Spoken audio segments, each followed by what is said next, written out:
استغفار کر لو، یرسل السماء علیکم مدرارا، اللہ کا انعام ہوگا، موسلا دھار بارشیں آئیں گی۔ وَيُمْدِدْكُمْ بِأَمْوَالٍ، تم غریب ہو، مسکین ہو اور مال کی کمی اور قلت کی شکایت کرتے ہو، استغفار کر لو، رب کا وعدہ ہے اللہ مال و دولت کی فراوانی دے دیں گے۔ امام احمد بن حنبل رحمۃ اللہ علیہ رات کی تاریکی میں نکلے، العلاج بالاستغفار ایک کتاب ہے جس میں یہ واقعہ نقل ہے۔ مسجد میں آئے، ایک مسجد میں ساتھی کھڑا ہے، کہتے ہیں میں لیٹ ہو گیا ہوں، مجھے مسجد میں آرام کی اجازت دے دیجئے، میں صبح چلا جاؤں گا۔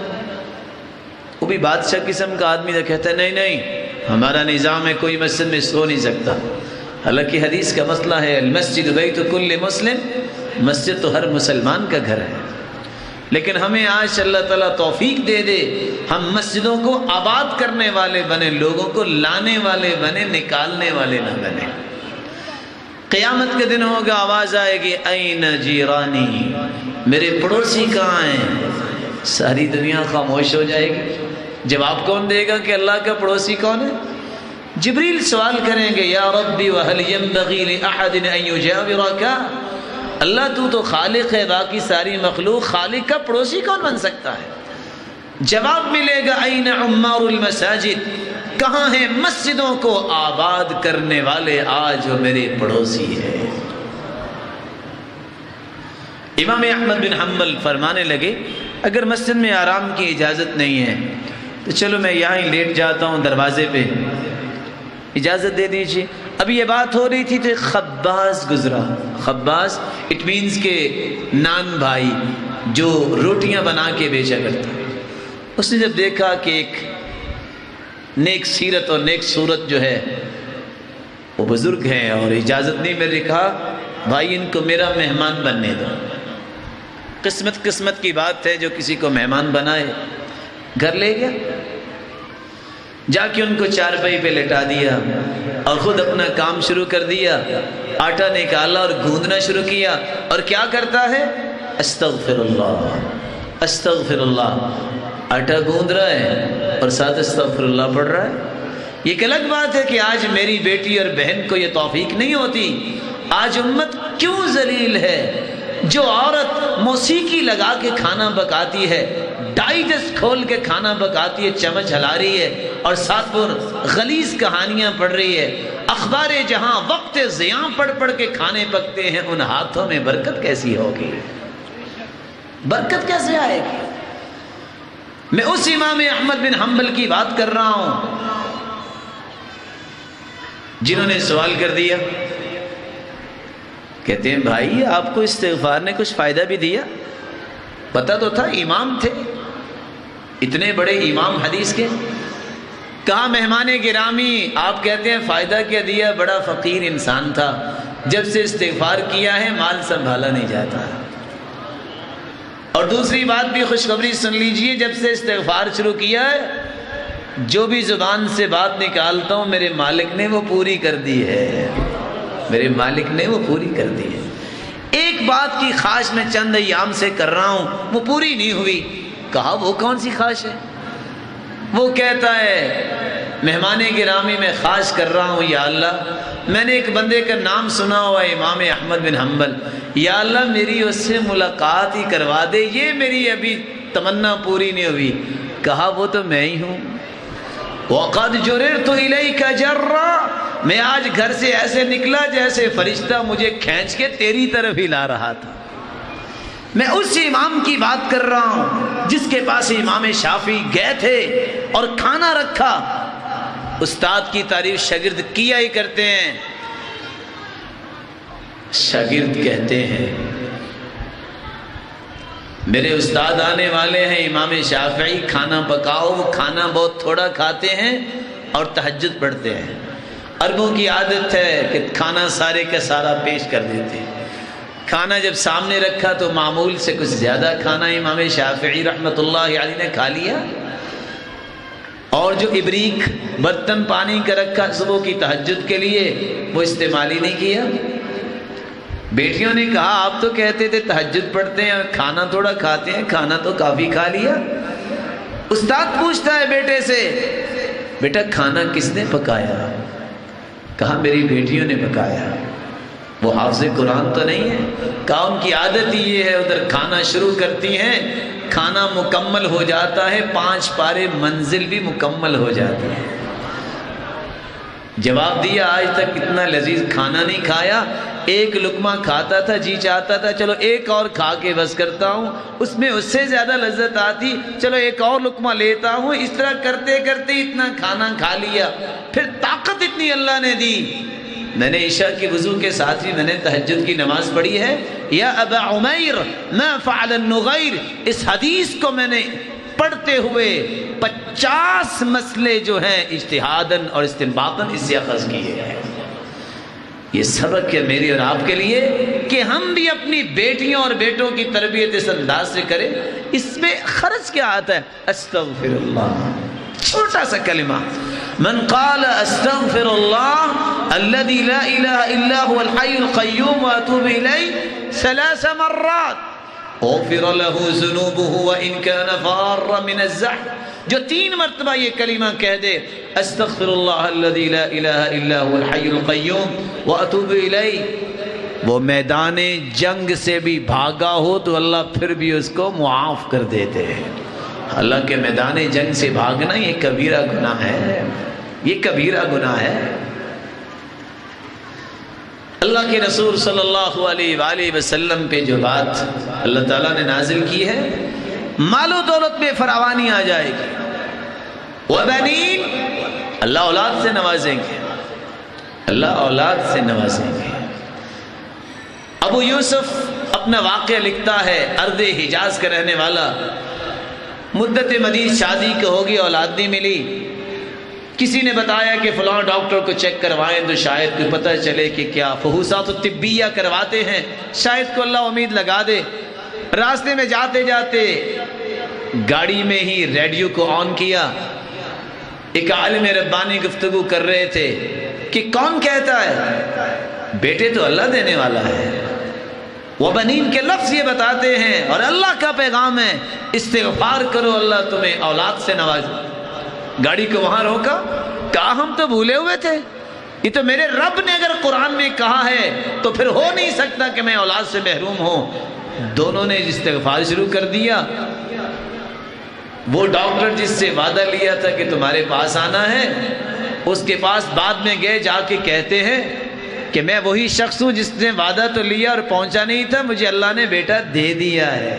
اور پتہ ملا کیسے ہے؟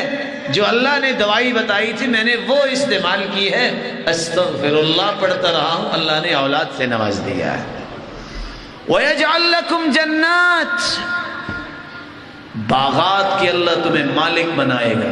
سچ سچ بتانا، دنیا میں کوئی ایسا ہے جو روزانہ سارے پھل کھا کے سوتا ہو؟ جواب تو دیں۔ حافظ آباد میں کمنڈی ہے اپنے پھلوں کی؟ کیوں جی ہے؟ کتنی مرتبہ آپ گئے ہوں گے، کیلے پہ ہاتھ رکھا 60 روپے درجن، استغفر اللہ، اتنی مہنگائی۔ سیب پہ ہاتھ رکھا تو وہ پتہ نہیں کتنے روپے کلو۔ انسان حسرت لے کے واپس آ جاتا ہے۔ مالک الملک فرماتے تم ایک پھل کی حسرت کرتے ہو، تم استغفار کر لو میں تمہیں باغات کا مالک بنا دوں گا، تم 2-4 کلو کی بات کرتے ہو۔ لیکن اصل میں یقین نہیں ہے ہمیں، یقین ہوگا تو بات بنے گی۔ وَيَجْعَلْ لَكُمْ جَنَّاتٍ وَيَجْعَلْ لَكُمْ أَنْهَارًا۔ آج 1 گھنٹہ پانی کی باری پہ جھگڑتے جھگڑتے گولی چل جاتی ہے، اوے میری زمین کی باری ہے، وہ کہتا ہے میری زمین کی باری ہے۔ مالک الملک فرماتے ہیں تم استغفار کر لو، میں تمہارے لیے نہروں کا بندوبست کر دوں گا۔ اللہ مالک الملک ہمیں ان باتوں کو سمجھنے کی توفیق عطا فرمائے۔ رسول اللہ صلی اللہ علیہ وآلہ وسلم عورتوں کے پاس آئے، فرمایا یا معشر النساء تصدقنا واکثرن من الاستغفار فإنی رأیتکن اکثر اہل النار۔ عورتوں زیادہ زیادہ صدقہ کیا کرو اور زیادہ زیادہ استغفار کیا کرو، میں نے دیکھا کہ جہنم میں عورتیں زیادہ جل رہی تھی۔ اب ساری عورتیں خاموش ہیں، ام یعقوب ایک جرت والی عورت تھی، کہا ما لنا اکثر اہل النار، سرتاج رسول مرد کیوں نہیں زیادہ جہنم میں جائیں گے، ہم کیوں جائیں گی؟ فرمایا تکفرن العشیر وتکثرن اللعن، دو بیماریاں تمہارے اندر ایسی ہیں جس وجہ سے تم زیادہ جہنم میں چلو گی، ایک تم لان تان زیادہ کرتی ہو، گالیاں زیادہ دیتی ہو، دوسرا تم خامدوں کی ناشکری زیادہ کرتی ہو۔ اور صحیح بخاری کی روایت کے الفاظ ہیں، ساری زندگی بیچارہ بیوی کے ایک ایک بات مانتا رہے، ایک بات پہ اگر اس نے انکار کر دیا اور اس کا موڈ آف ہو جائے تو کیا کہتی ہے؟ ما رأیت خیرا منک قط، میں نے پوری زندگی تجھ سے سکون پایا ہی نہیں۔ اور سرتاج رسول فرماتے ہیں ان اللہ لا ينظر الى امرأة لا تشکر لزوجها وهي لا تستغنی عنہ، ایسی عورت کی طرف قیامت کے دن مالک الملک نظر رحمت ڈالیں گے ہی نہیں جو اپنے خامد کا شکریہ ادا نہیں کرتی۔ وَتُكْسِرْنَ اللَّعَنَ، تم لان تان زیادہ کرتی ہو۔ ویسے تو یہ معاملے دیہاتوں اور گاؤں میں ہوا کرتے تھے، آج کل یہ مصیبت شہروں میں بھی آ گئی ہے۔ آپ کو پتہ ہے پردہ تو ہوتا نہیں ہے، دیہات اور گاؤں میں صبح صبح اپلے بنانے پہ جھگڑا ہو جاتا ہے، یہ میں نے اپلے بنائے تھے تم کیوں لے گئی، جانتے ہیں نا اپلے، سر پہ دوپٹہ ہوتا نہیں اور وہاں کھڑی لڑائی شروع ہو جاتی ہے، تم ایسی ہو، وہ کہتی ہے نہیں تم ایسی ہو، اور دونوں خطیب پاکستان شروع ہو جاتے ہیں۔ آپ حیران ہوں گے، یقین مانیے، 2-2 گھنٹے ایک قدم پہ کھڑے جو ایک دوسرے کو لان تان کر رہی ہیں، سر پہ دوپٹہ ہوتا نہیں، سخت گرمی ہوتی ہے، ڈائریکٹ جب سورج کی شعائیں دماغ پہ پڑتی ہیں وہ بھی ابلنے لگ جاتا ہے، آخر جب سکت نہیں رہتی بولنے کی تو آخر پھر وہ اپنی قمیض اٹھا کے کہتی ہیں اچھا پھر تجھے میرا صبر ہی پڑے۔ اس کا مطلب یہ ہوتا ہے کہ اگر میرے پاس طاقت ہوتی تو یہ خطبہ زور تک چلنا تھا۔ اللہ عورتوں کو ہدایت دے اور مردوں کو بھی ہدایت دے، بولنے کی قیمت اگر چاندی ہو تو خاموش رہنے کی قیمت سونا ہوتا ہے۔ اللہ نے زبان ایک دی ہے، کان 2 دیے ہیں، فطرت کا اصول ہے، بولنا تھوڑا چاہیے، سننا زیادہ چاہیے۔ اس لیے دعا کیجیے اللہ ہماری زبانوں کی حفاظت فرمائے۔ قرآن مجید نے ایک راز بتایا ہے مسلمانوں، اللہ کے عذاب سے بچنا کے لیے، آزمائشوں سے بچنے کے لیے صرف ایک علاج باقی ہے۔ وَمَا كَانَ اللَّهُ لِيُعَذِّبَهُمْ وَأَنْتَ